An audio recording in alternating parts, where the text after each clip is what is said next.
এই লোকটা গেটের বাইরে একটা বালিশ চেলে দেয় আর সাথে সাথে কিছু লোক এসে এই বালিশটাকে একেবারে টুকরো টুকরো করে ফেলে।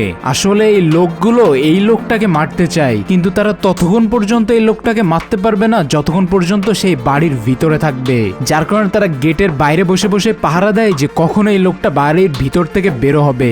এই লোকটা এইখানকার এত ভয়ানক রূপ দেখে সে একটা প্ল্যান করে এই বাড়ি থেকে বেরোনোর। লোকটা এই বাড়ির একজনের কাছে যায় এবং বলে যে তোমার জ্যাকেটটা অনেক সুন্দর, যার কারণে ওই লোকটা তাকে জ্যাকেটটা দিয়ে দেয়। এরপরে বলে তোমার লুঙ্গিটা অনেক সুন্দর, এই লোকটা লুঙ্গিটাও দিয়ে দেয়। কেননা তাদের বাসায় মেহমানরা যা বলে, যা পছন্দ হয় তারা তাকে তাই দিয়ে দেয়। লোকটা বুদ্ধি করে বলে যে তোমার ফোনটা অনেক সুন্দর, এই কারণে এই মেহমানকে ফোনটাও সে দিয়ে দেয়। লোকটা এই ফোন নিয়ে পুলিশ অফিসারের কাছে ফোন দেয় এবং বলে যে আমাকে বাড়ির ভিতরে আটকে রাখা হয়েছে, আমি এখান থেকে যেতে পারতেছি না, আমি এখানে বেরোলে আমাকে মেরে ফেলে দেওয়া হবে। পুলিশ অফিসার আছে এইখান থেকে এই ছেলেটাকে উদ্ধার করে নিয়ে যায়, কিন্তু এই ছেলেটাকে পুলিশ স্টেশনে না নিয়ে সে একটা ফাঁকা বাড়িতে নিয়ে যায় এবং দেখে যে এই বাড়িরই সবাই এখানে এসেছে এই ছেলেটাকে মারার জন্য। আসলে পুলিশও এই লোকেদের সাথে হাত মিলিয়েছে, কেননা এই লোকেদের এই গ্রামের ভিতরে এত পরিমাণে পাওয়ার, পুলিশরাও তাদের কথাই শোনে এবং এইখানে এই ছেলেটাকে লোকেরা মেরে ফেলবে এবং তাদের প্রতিশোধটা নেবে।